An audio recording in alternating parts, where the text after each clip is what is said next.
quiet house. I'm not proud to admit how desperate I was for a place of my own. After moving out of my cramped studio apartment, I found a sublet in a Victorian fixer-upper on the edge of town. The rent was absurdly low, and the landlord said only that the previous tenant left in a hurry. Perfect. I signed the lease without reading the fine print. From the moment I stepped inside, it felt wrong. The hallway smelled faintly of mothballs and something metallic, like blood.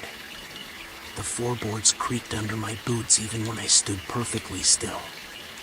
I shrugged it off as old house quirks. I was tired of city noise and wanted solitude. This place delivered. I spent the next day unpacking in the living room, sunlight slanting through dusty windows, illuminating motes of dust. The walls were painted a flat gray, drab, but at least neutral. I stacked boxes in corners and wiped down surfaces. By evening, the house felt inhabited, though no one else was home. At night, I slept with my door open, promising myself I'd buy better locks in the morning.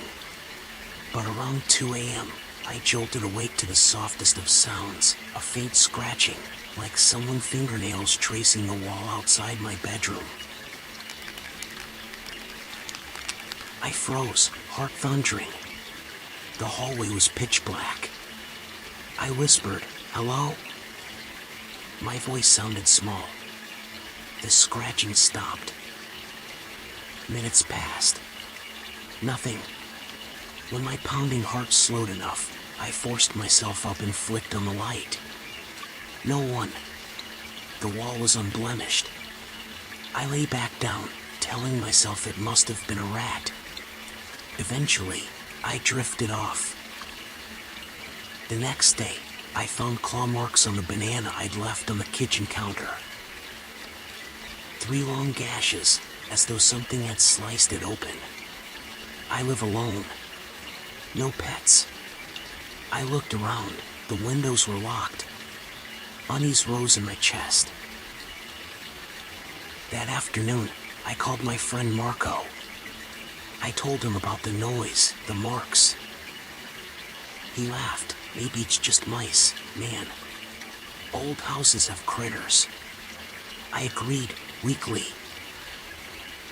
But when I hung up, I noticed a smear of red at the edge of the countertop. It looked like dried blood. I wiped it with a rag. Pinkish residue streaked the cloth. I dropped the rag and left the room. That night, I slept on the couch. The bedroom door stood open. I kept the lights on, but the far corner of the living room remained in deep shadow. I stared at that shadow until fatigue claimed me. At 3:13 a.m., my phone buzzed with a text. From an unknown number. Do you see them? My throat went dry. I sat up, fumbling for the phone.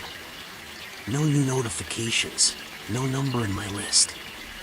I locked the phone and tossed it aside, telling myself to ignore it. Moments later, I heard it, a quiet, guttural hum, like someone singing off-key in another room. It drifted down the hallway, closer to the living room.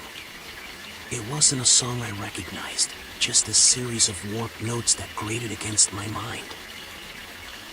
Clutching a throw pillow, I crept toward the hallway. The hum stopped as I reached the threshold. I peeked around the corner. Empty. Yet in the dim light, I saw movement out of the corner of my eye. A figure, hunched, standing still at the end of the corridor. I yelped and stumbled backward. When I looked again, it was gone. My breath fogged in the cold air. Did I imagine it? I turned on every lamp in the house. Still no one there. Determined to prove I wasn't going mad, I set up my phone to record video.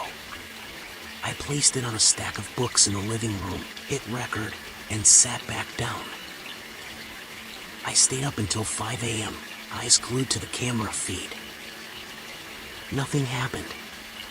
I convinced myself the scratches, the marks, the whispers were products of my stress.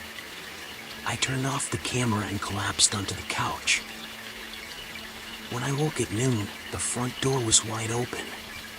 The latch had been pushed back, the chain broken. A cold gust blew through the house. My blood ran cold. I dropped my coffee mug. The porcelain shattered, and a smear of dark red bloomed on the hardwood floor. I found the camera where I'd left it. The screen was cracked, but I managed to scroll through the footage. For the first hour, nothing. Then at 3:13 a.m., the feed cut to static. A moment later, a pale hand with impossibly long fingers swept across the lens. And then, black. I sat frozen, staring at the frame, as the final seconds showed something dragging the camera off its perch. My throat closed. I called Marco again. He drove out to help. We arrived just as dusk settled. The house looked normal through the windows, warm light, no sign of break-in from the street. Inside, we walked tentatively through each room. In the dining room, I found faint footprints in a thin layer of dust, leading from the door to the center of the room. They were too long and narrow to be human. Each print ended in a claw-like imprint. They vanished beneath the table. "It's an animal," Marco said, though his voice wavered. "A big one?" I asked. He shrugged. We checked the basement door. It was padlocked, as I'd locked it. Now the lock was bent, teeth ground flat. The door creaked open if you pushed hard. We stood side by side, flashlights sweeping downward. The basement was lined with old boxes and a single bare bulb swinging on a frayed wire. There, scrawled in blood on the wall, were words in shaky script. "Stay with us." I felt bile rise in my throat. My legs gave way. Marco caught me. We fled the house. I haven't returned. The lease is broken. But sometimes, late at night when the wind howls and I can't sleep, I hear that hum again, drifting through my mind, calling me back. And I wonder if I'll ever truly be alone again.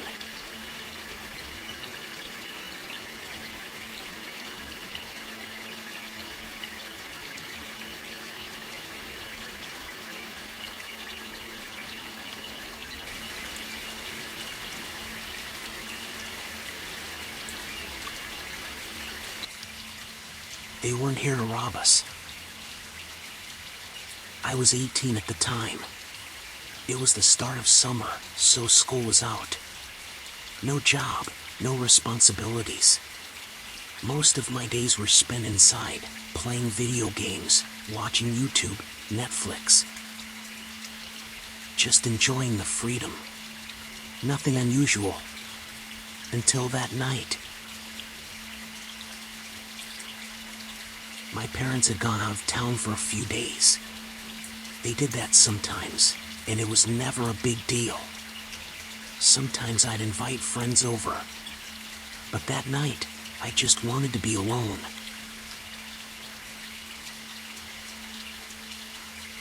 I was stretched out on the couch, watching a rerun of one of my favorite shows on Netflix.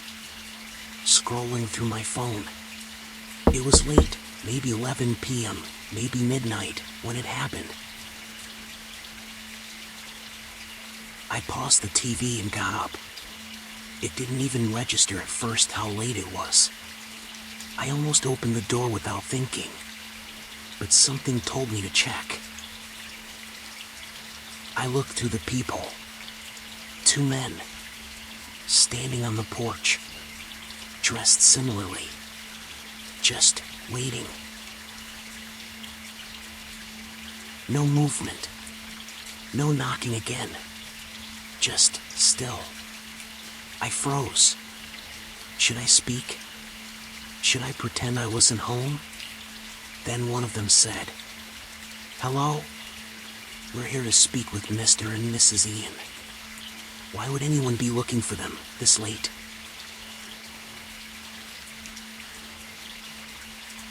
I stayed quiet. Something felt off. They stood there for a bit longer, whispered something to each other, then walked off the porch. I didn't see any headlights. No car, which meant they walked. That made it worse. I went back to the couch but left the TV on pause, just listening. A few minutes later, they were back, but this time they didn't knock. They walked around the side of the house.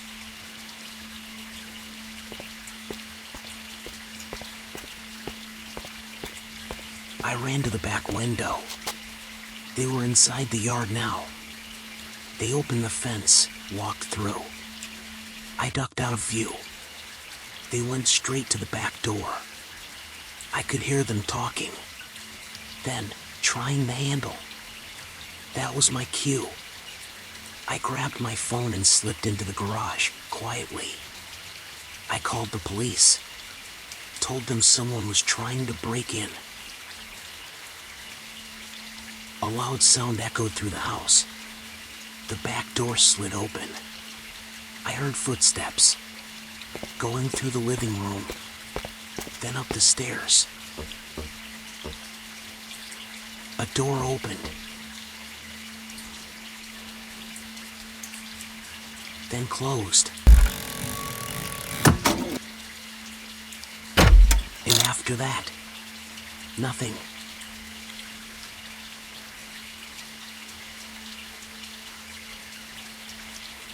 I waited in the garage.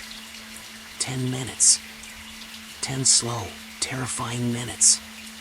Until I heard sirens outside. Lights. Car doors. Then, quick footsteps upstairs. I heard the two men arguing. Officers came through the back door, rushed upstairs. One of them opened the garage. Found me. They got the men. There was no struggle, no resistance, but also no explanation. They never said why they were there. And even after weeks passed, the only thing they were charged with was breaking and entering. But I know it wasn't just that. They asked for my parents. They waited upstairs. They weren't robbing the house. They were waiting, and I keep wondering, if I had opened the door, would they have gone away? Or would they have done the same thing to me?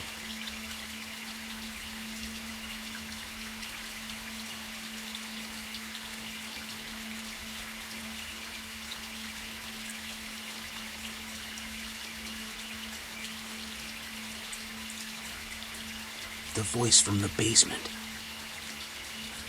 It was raining hard that night. I was home alone. My parents had left town unexpectedly. The sound of rain hitting the roof was steady, almost calming, until I heard something else. A voice, faint, almost like a whisper, coming from the basement. I thought maybe I imagined it, but then it came again.